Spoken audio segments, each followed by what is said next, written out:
In this video, we are going to discuss how to do questions 2, 3, and 4 in homework 12.1. They are all about graphing exponential functions. Notice here that the x is tiny and up high. That means it's in the exponent, which is why this is called an exponential function. Before we graph one of these together using the graphing tool in the computer, I want us to look at these graphs in general.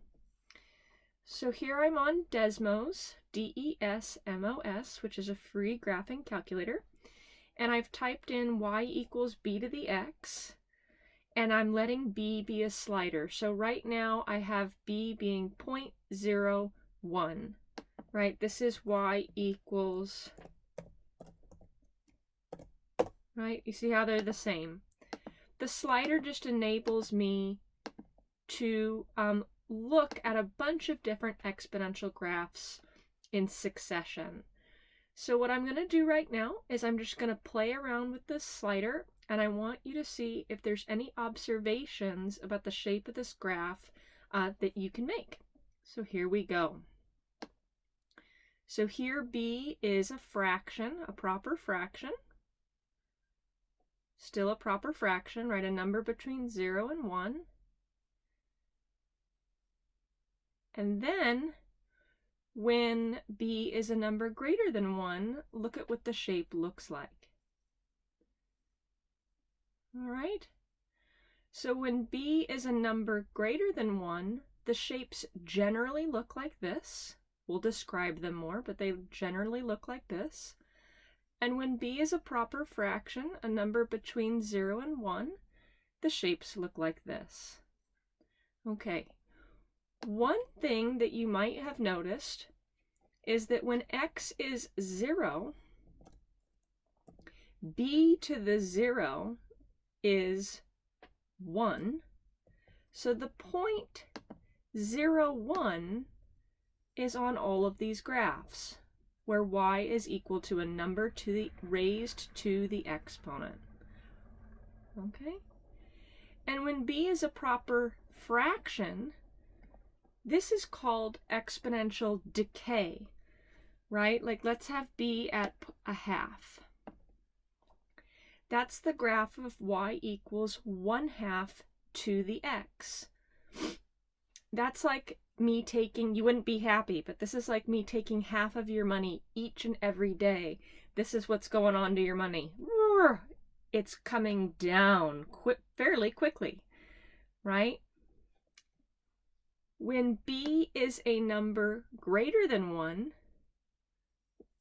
and this guy still has this shape. You might think, oh, that looks like a different shape. Let's just zoom out and you see that it still has that same shape. All right, this is called, when b is bigger than 1, this is called exponential growth. Like right here, how about b is equal to 2? That's the graph of y equals 2 to the x. That's like me doubling your money every day. You're much more happy with me. Okay, so now let's go ahead and use the graphing tool on our computer. All right, so here I am at question 2, and we are asked to graph y equals 2 to the x. The draw tool, we only have one to select from, which is this exponential shape, and I'm going to plot 2 points. Now, the 2 points that I'm going to choose to plot, remember these are solutions. When x is 0, y is 2 to the 0, y is 1. So when x is 0, y is 1, I'm going to put a little mark right there. I have a little red dot at the point 0, 1. When x is 1, y is 2 to the 1, and 2 to the 1 is 2. So when x is 1, y is 2, that's a solution. And those are the 2 points that I'm going to want to use. Of course, there are infinitely many solutions to this equation. That's why we're graphing it. But for an example, when x, and maybe I could get this on here a little bit better, kind of That looks a little better. I'm just getting those dots right on the crosshairs. But when x is minus 1, y is 2 to the minus 1, y is a half. So notice right here, this point, that ordered pair, x is minus 1, and y, on the y-axis, we're at about a half. Instead of trying to kind of negotiate that point, I went ahead and used these ones. Another one you could have put in, when x is 2, y is 2 to the 2. Y is 2 squared, which is 4. And see how that looks like it really is going through 2, 4. You only have to plot 2 points. I'm going to hit clear and do it one more time. How about I plot the solutions when x is 0, y is 1, and the solution when x is 2, y is 4. I'm going to hit submit, and we did great.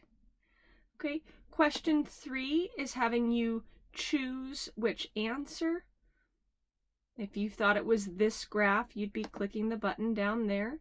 Question 4, want to leave, question 4 is like question 2. You will be picking a couple points, a couple solutions on this graph to graph that exponential equation. I hope this was helpful. Thank you for watching.